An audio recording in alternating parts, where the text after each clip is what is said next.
Absolute temperature क्या होता है? Who will tell me? Absolute temperature क्या होता है? बाबू हिंदी में बोल देता हूँ, परम ताप किसे कहते हैं? तो आप सिंपल बोलिएगा, ताप का एसआई पैमाना क्या होता है? परम ताप कहलाता है, ताप का एसआई पैमाना। और एसआई पैमाना क्या होता है मित्रों? केल्विन में होता है। किस में होता है? केल्विन में होता है। अब केल्विन का क्या होता है चक्कर डियर? तो डिग्री सेल्सियस में जो भी मान दिया होता है उसमें 273 अगर आप जोड़ देंगे तो वह केल्विन में चला जाएगा। आप केल्विन का कोई पैमाना दिया होगा, 273 घटा देंगे तो डिग्री सेल्सियस में चला जाएगा। एक बार आपका टेट में एक क्वेश्चन पूछ दिया था, 2017-18 का होगा, देखिएगा। उसमें आपका ये पूछा था कि कोई आदमी स्वस्थ शरीर वाला है, उसके बॉडी का टेम्परेचर क्या होता है? तो ये आपका डियर वहाँ पर ये दिया था 37 डिग्री सेंटीग्रेड दिया था और 98.6 डिग्री फ़ारेनहाइट दिया था, और एक ऑप्शन में दोनों दिया था। तो दोनों वाला सही है आपका डियर। एक आप याद रखिएगा डियर, ये आपका कंटेंट आ गया, बहुत इंपॉर्टेंट होता है, हर एग्जाम में उठाता है। जैसे कोई भी टेम्परेचर वैल्यू है, अगर आप इसको चेंज करना चाहें केल्विन में, आप 9th-10th में आप सीखते होंगे, उसी किताबों में होगा ना, हाई स्कूल इंटरमीडिएट विज्ञान में बहुत इस्तेमाल होता है, बहुत इस्तेमाल होता है। और कहीं कहीं देखा होगा एनटीपी और एसटीपी दे करके सवाल केमिस्ट्री में लिखता है, आपको जानना बहुत जरूरी है, आप खूब लगाइएगा सवाल। तो ये आपका जो डिग्री सेल्सियस है, if you want to convert in Kelvin तो यू शुड ऐड आपका 273, but exactly if you want to write आपका तो 0.15 लिखना चाहिए।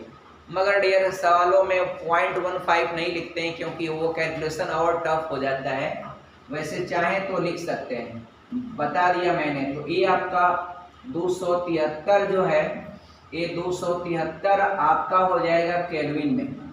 और मैं एक बात और कहूँ, ताप का जो केल्विन पैमाना होता है वही आपका एसआई पैमाना होता है। ताप का एसआई पैमाना, इंटरनेशनल सिस्टम, अंतर्राष्ट्रीय पद्धति। तो ये आपका ताप का क्या होता है? केल्विन, सेल्सियस नहीं होता है। सेल्सियस आपका एसआई पैमाना होता ही नहीं आपका। और अगर कोई मान लीजिए 300 केल्विन दिया है और if you want to change in आपका डिग्री सेल्सियस, तो आप 273 इसमें से क्या करेंगे? घटा देंगे, तो आपका 27 डिग्री आपका। देखिए अब डियर क्या है, एक बात और जानिएगा, बहुत इंपॉर्टेंट, अभी अध्यापक भर्ती परीक्षा में अगस्त में जूनियर की भर्ती में पूछा था डियर कि किस तापक्रम पर सेल्सियस और फ़ारेनहाइट दोनों पैमाने समान होते हैं? माइनस आपका 40।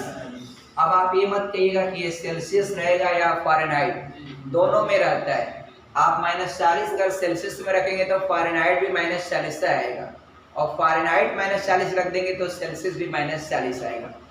बहुत बार पूछा गया है कि किस तापक्रम पर सेल्सियस और फ़ारेनहाइट दोनों पैमाने आपका समान होते हैं, तो आप बताइएगा -40। अब -40 इसका मतलब यही होता है। और अगर आपको रिलेशन पूछता है सेल्सियस और फ़ारेनहाइट में, आप कहीं भी अलग अलग तरीके से लोग किताबों में लिखा होता है, आप कोई भी तरीका आप इस्तेमाल कर लें, C/5, C/5, C मतलब क्या है? अंशिका, सेल्सियस पैमाना अपॉन 5, और डियर इधर हो जाएगा F माइनस ये आपका 32/9। बस इसको आप बॉक्स में बंद कर दीजिए। अब यहाँ पर आपको है, मान लीजिए आप कहेंगे सर इसको जरा रख के दिखाइए, तो चलिए -40 हम सेल्सियस के स्थान पर रखते हैं। तो आप देखिए मैं इसको कैलकुलेट करके आपको दिखाता हूँ, आप लोग सब लोग ध्यान से देखिएगा। और डियर तो यहाँ पर क्या हो जाएगा डियर, सेल्सियस के स्थान पर अगर आप रखेंगे -40/5 और उधर F माइनस ये आपका 32/9, तो ये आपका 5/40 यानी -8 हो जाएगा। यहाँ 5 से कम 5 हो जाएगा, 9/72 यानी -72 हो जाएगा। F -32 हो जाएगा, F -32 इधर जाएगा तो प्लस हो जाएगा, तो -72 + 32 इधर आपका फ़ारेनहाइट पैमाना है। बस अब ए माइनस है, ए माइनस ए प्लस है, घटेगा, लेकिन बड़ा मान है कि इसका चिन्ह लिखा जाएगा। तो -40 क्या हो गया? फ़ारेनहाइट हो गया। तो डियर हम बात कर रहे थे किसी से कि चार्ल्स के नियम में डायरेक्टली प्रोपोर्शनल होता है, यानी V is proportional to T। यहाँ पर आपका प्रेशर क्या होता है, कांस्टेंट होता है। प्रेशर क्या होता है, कांस्टेंट होता है। Who will tell me the rule of Charles law आपका डियर, कि स्थिर दाब पर किसी गैस के निश्चित मात्रा का जो आयतन होता है वह परम दाब के सीधे समानुपाती होता है। और फिर बायल का नियम क्या होता है, ए V इज प्रोपोर्शनल टू 1/, क्या होता है, P होता है। ये आपका बच्ची यहाँ पर जो है, यहाँ पर P कांस्टेंट होता है और यहाँ पर T कांस्टेंट होता है, यानी स्थिर ताप पर किसी गैस के निश्चित मात्रा का जो आयतन होता है वह उसके परम दाब के व्युत्क्रमानुपाती होता है। परम दाब क्या होता है, या ब्रजेश साहब बताएंगे, एब्सोल्यूट प्रेशर। एक बात सुना होगा आपने डियर, एक वायुमंडल, एक एटीएम सुना है डियर। एटीएम का मतलब होता है एक वायुमंडल, और इसकी वैल्यू होती कितना होती है डियर, आप लोग बताइए कितना होती है, आप बताइए। एक वायुमंडलीय दाब कितना mm के बराबर होता है डियर, आप बताएं, बोलें आपका। एक वायुमंडल दाब जो होता है 760 mm के बराबर होता है।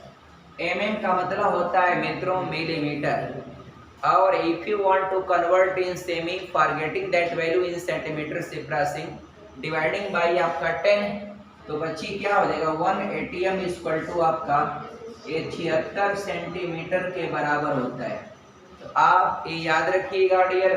और एक बात और मैं यहाँ पर कर दूँ आपके लिए, कि जो एनटीपी होता है, नेचुरल टेम्परेचर एंड प्रेशर, ये क्या होता है, NTP, natural temperature and pressure.